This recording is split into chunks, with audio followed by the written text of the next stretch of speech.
pre-shot routines, setups, picking your targets, and breathing. And then Greg's going to go through a little bit of the mental side of it more and more as well. So this is, in my eyes, this is the most important part of the golf game. Breathing and setup and aim. Okay? If you know where you're going to hit it or where you want to hit it, the odds are good your misses are going to be closer to that target. If you, I don't know if you guys have ever heard aim big, miss big. Aim small, miss small. That's a big thing on the PGA Tour. So we pick small targets, generally in the distance, because that controls our misses. So we always want to aim small to miss small, because you don't want your misses to be Bubba Watson 4 fairways over. You know, Bubba Watson, great player, but when he's off, what happens? It's God knows what. And I do it too, so I'm not going to ever say anything bad about him. But so we're going to go through that really quick, and then Greg's going to talk about it a little more too. So. Sure. Cool. How's everybody doing? John, you ready for some good stuff? You're going to play great tomorrow, aren't you? I hope so. I know you will. My name is Greg Liberto, and I'm my company's called MyMentalGameCoach.com. I'm here with the folks from Magic Mind this week, helping them support their product. If anybody hasn't tried a sample of Magic Mind, please feel free to do so. As Pete talked about, we're going to talk about process and routine. And Stacey and I were just talking about her process and how it's a little inconsistent. So I'm going to show you how to be 100% ready on every shot. And it's a very simple 5-step process. I'm going to explain it, but once you start to apply it, you'll see that it will just flow. So how many of you have some ants or automatic negative thoughts before a shot? And if anybody doesn't raise your hand, you're lying. Okay? So we all have negative thoughts. 90% of our thought process is negative, and it's spurring automatically. It's statistically proven. I did not make it up. Okay? So what you need to do before every shot is you need to stop those ants. Okay? So step one is you have to stop your negative thoughts. If you just had a bad hole, a 3-putt, a bad shot, whatever it might be, anything that's lingering from the previous shot, there's no way you can possibly get in the zone or what I call 100% ready for your shot, okay?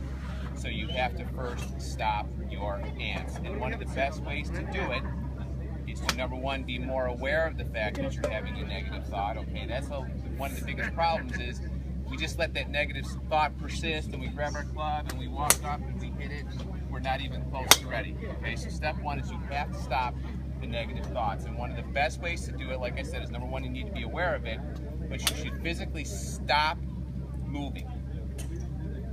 Okay, because if you keep going, you grab your clubs and you think, okay, yeah, I gotta get focused here. But you keep going, that thought's going to persist. Okay, so you need to be aware of it, but then you need to physically stop and take what I call a 4-second timeout, which is basically just closing your eyes, inhaling through your nose for 2 seconds, and exhaling through your mouth for 2 seconds. Now everybody stand up for a second. I want to show you the proper way to breathe because it's really, really important, okay? So a lot of us breathe from our chest or our shoulders, but where you really need to be breathing from is from your belly or from your diaphragm. So what I want you to do is just close your eyes and put a hand here before you close your eyes. Put a hand here and then put a hand here. And I want you to just kind of blow a breath out, close your eyes, and then I want you to inhale through your nose, and then exhale. Okay? Which hand was moving? John? Was it? Okay. Bottom? Okay. So if this hand was the one that you felt, that's where you're supposed to be breathing from. If you're doing this, it's not going to do anything for you, okay? So you have to breathe from the diaphragm, okay? Sit down for a second, okay? So you want to stop, take your 4-second time out, and get focused on hitting your target. And as we talked about, we want to have a specific target. I talk about identifying that dime spot target. So what is the exact spot where you want your ball to land? And you should do this, I don't care if you're 5 yards off the green or on the tee, you always need to pick a very specific target, okay? Pick your target, but you also need to visualize the exact type of shot you're going to hit. So if Pete's going to hit a fade, he knows in his mind he's going to hit a fade. If he's going to hit a draw, he knows he's going to hit a draw. Same thing with you guys, okay? What type of shot are you going to hit? How many times have you hit a bad shot and said, oh, I knew I was going to do that? Right? We've all done it because you were not committed to it, okay? So you have to commit to the exact type of shot that you're going to hit, okay? And as you step up and you get ready to hit your shot, you're standing over the ball, you need to feel like you're 100% ready. I was just talking to Parker and Stacy about this. Does anybody remember, how many of you saw the Sunday of the US Open, Chambers Bay? 15th hole on Sunday, Jordan Spieth was a little uneasy over a 3-foot putt. He was out of his routine. You could see his body language was just off a little bit. He stopped, he stepped around, came back, and he was still uneasy over the putt, and he stepped back, started all over again, hit the putt, made the putt, went on to the next hole. Okay, so a lot of people might have thought, oh, no big deal, but this was potentially one of the things that helped him win that tournament, because I think he was putting for bogey at the time, and you could tell he was uneasy. So if he misses that putt, he rushes it, everything changes, okay?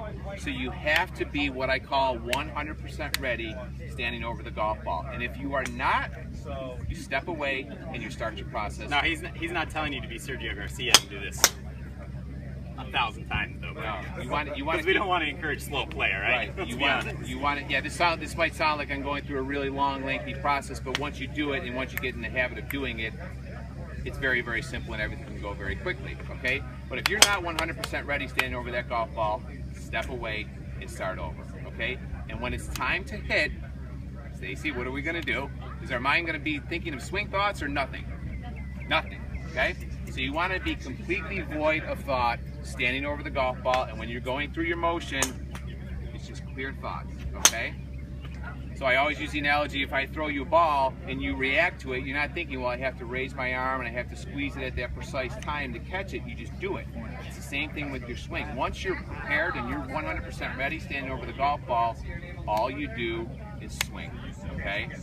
Very, very important to play golf, avoid the conscious thought. You might say, well, that's impossible, okay? I used to have negative thoughts. I used to have swing thoughts. It took a while for me to get over them as well. So I understand it takes time, it takes conditioning, it takes discipline, okay? But that is the way that you have to play golf.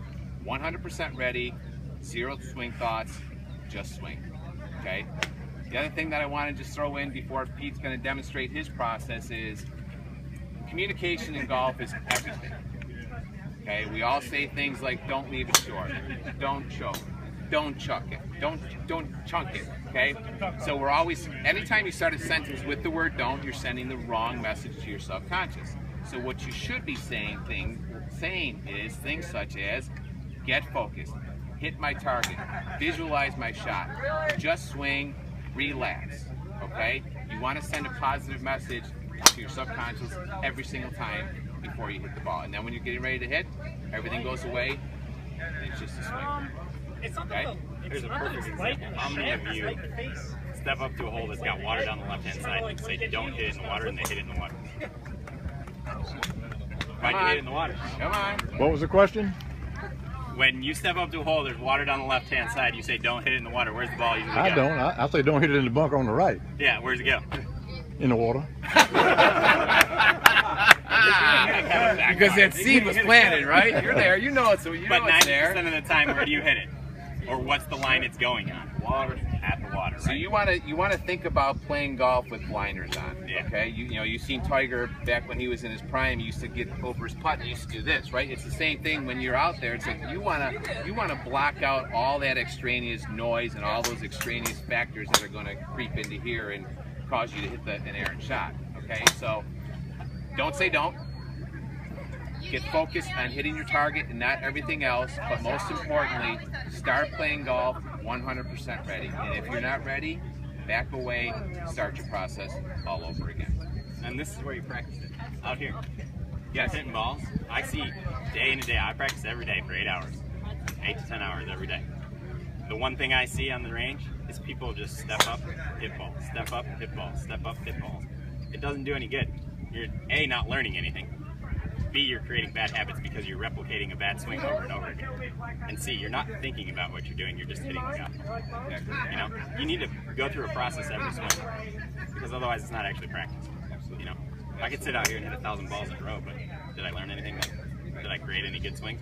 Maybe a couple, but 90% of them are probably gonna be bad. So, thank you, Pete, for sharing that. So what you want to do is you want a huge point that Pete just brought up. You want to balance the scale between here in competition or even a casual round of golf. It doesn't matter. But if you're doing exactly what Pete said and you're just going through the motion and then you go to the course the next day, you know, you're striping them out here, then you go to the course the next day and you go, what happened, okay? How do you feel out here?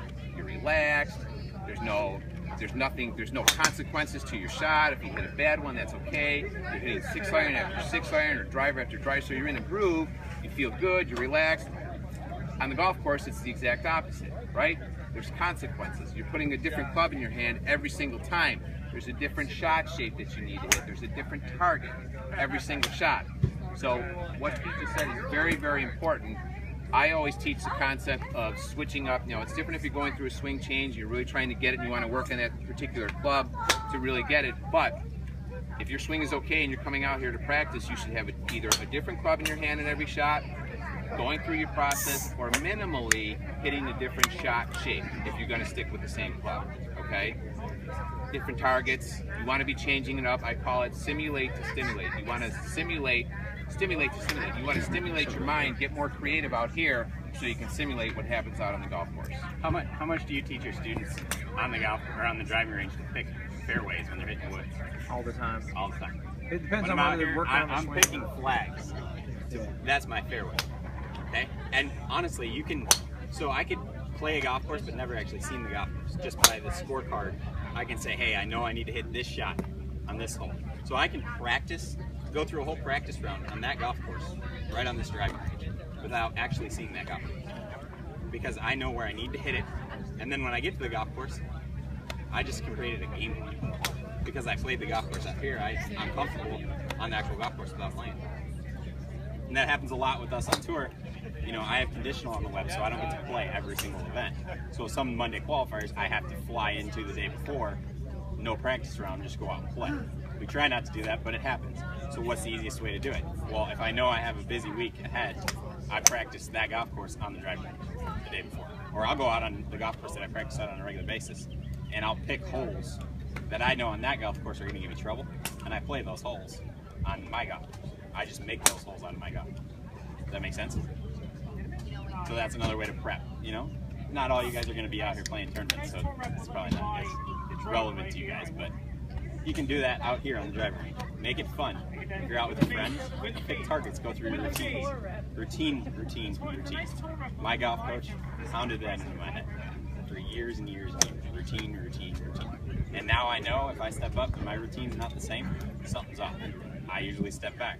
My breathing wasn't right. Something wasn't right.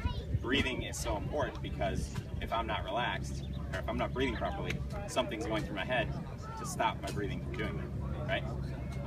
He teaches a 4-second. I do a 6-second in, 6-second out. Most people can't do it. 3-second in, 3-second out is generally a good one. Breathe in hard for 3 seconds, breathe out. Well, the way I do it with breathing is when I step up to the ball, I'm full of breath. When I hit that shot, I'm out of breath completely. Does anyone know why? Does anyone know why you want to be out of breath when you swing? Nobody? What happens when you breathe in? What do your muscles do? Get oxygen. They tense up, right? Yeah. They tense up. Everything, all these small muscles in your arms and your legs that you don't want firing in a golf swing, if you're full of breath, they're gonna fire. Because they gotta release that tension somehow. What happens if you're out of breath and you swing? Relax. Muscles are relaxed, right? So what's the general thing you want to do? Relax. Breath, right? So I'll go through it. It's harder for you guys. And when you get a little older, it's harder to go through full breathing. But you can try it, see if it works. Sometimes it does work. You know, I have some students, he teaches here, but I have some students that I teach on the side back in Houston, and I've gone through it with them. You know, my swing coach is 78 years old, and he still does it to this day. You know, he still beats my putter on the golf course still. It's not fair. Granted, he doesn't hit it as far, but it's okay. So, all right, questions? Yeah, when do you exhale? I exhale as I step up. So what I'm doing, I'll go through it really quick and show you. When I'm back here, I'm breathing in, I'm picking my target line, and I'm breathing in. As I'm walking up, I'm breathing in, okay? 6 seconds. I try to focus. My routine is all based off time here. So my routine takes 12 seconds, almost every time. 12 seconds, 6 seconds up, 6 seconds out, and then I go. And as soon as I'm out of breath, I go. You're ready to start your swing when you're out of breath. As soon as I'm out of breath, my swing goes. That makes We sense? may win this thing. As soon as I'm out of breath, I go. The reason I do that is because at that point I'm out of breath, my brain's not processing.